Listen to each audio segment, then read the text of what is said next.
আসসালামু আলাইকুম। আজকে একটা বিষয় আপনাদের সাথে শেয়ার করি। যারা নতুন কবুতর পালতেছেন তারা অনেকেই জানেন না যে বাচ্চা কতটুকু বড় হইলে বা কোন সময়টা হইলে বাচ্চাগুলিকে আপনারা মা বাবা থেকে আলাদা করবেন। তো আমি এই পেয়ারটার মাদিটাকে আজকেই সরাই দিছি। তো বাচ্চাগুলির সাইজটা দেখেন, বাচ্চাগুলির বয়স প্রায় 1 মাসের বেশি হয়ে গেছে, টুকটাক খাওয়া শিখে গেছে মা বাবার দেখা দেখি। তো আজকে আমি মাদিটাকে সরাই দিছি, না হলে মাদিটা হচ্ছে ডিম পেড়ে দিবে। আবার মাদিটাকে সরাই দিছি। এখন নরকবুতরটাই বাচ্চা দুইটাকে খাওয়াবে টুকটাক, আর বাচ্চাগুলি তো অলরেডি হালকা পাতলা খাবার খাওয়া শিখে গেছে, নিজে নিজে হালকা খাবার খাইতে পারে, ট্রাই করে আর কি খাবার খাওয়ার। এই টাইমটা যখন আপনারা দেখবেন যে বাচ্চাগুলি হাড়ি থেকে নেমে গেছে, নিজে নিজে খাবারের বাটির কাছে এসে খাবার খাওয়ার ট্রাই করতেছে, তার 4-5 দিন পরে আপনারা চাইলে বাচ্চাগুলিকে আলাদা করে দিতে পারেন অথবা পেয়ারটা ভেঙে দিতে পারেন,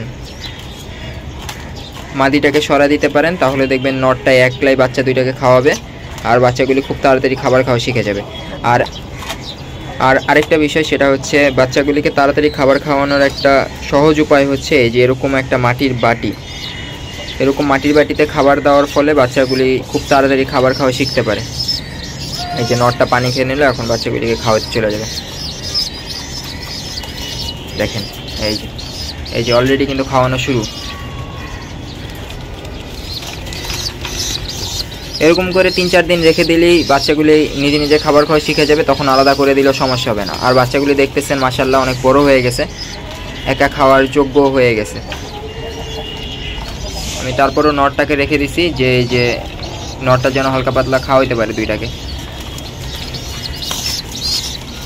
তো যেটা বলতেছিলাম, এই যে অনেকে এরকম প্লাস্টিকের বাটি বাহির দিকে দিয়ে দিই, বাহির দিকে লাগিয়ে দেই, কবুতর মাথা বের করে বাহির থেকে খাবার খায়। তো বাচ্চাকে খাবার খাওয়ানোর সবথেকে সহজ উপায় হচ্ছে এরকম মাটির বাটিতে একটু ভিতরের দিকে খাবারটা দিবেন। আমি দেখেন বাটিটা কোথায় দিছি, বাটিটা একটু ভিতর দিকে দিছি যেন বাচ্চাগুলি হেঁটে এসে বাটিটা পর্যন্ত এসে যেন খাবারটা খাইতে পারে। মাটির বাটিতে দেওয়ার একটাই রিজন, যেন বাচ্চাগুলি খুব তাড়াতাড়ি খাবারটা খাওয়া শিখে যেতে পারে আর আমরা যেন খুব তাড়াতাড়ি যেন বাচ্চাগুলিকে আলাদা করতে পারি। আর বাটি যদি বাহির দিকে দিয়ে দিই, বাহির দিকে দিলে হবে কি বাচ্চাগুলি বুঝবে না যে কিভাবে খাবারটা খাইতে হবে। এখান থেকে যে মাথা বের করে যে বাটি থেকে যে খাবারটা খাবে এটা তারা বুঝে না। তো এরকম প্লাস্টিকের বাটি ভিতর দিকে লাগিয়ে দিলেও অনেক সময় হয়, কিন্তু মাটির বাটিটা বেস্ট সব ক্ষেত্রে। বেশি কঠিন কিছু না, সহজই, জাস্ট আপনারা একটু কিছু নিয়ম মেনটেন করলেই দেখবেন খুব জলদি আপনারা বাচ্চাগুলিকে খাবার খাওয়ানো শিখিয়ে ফেলতে পারছেন।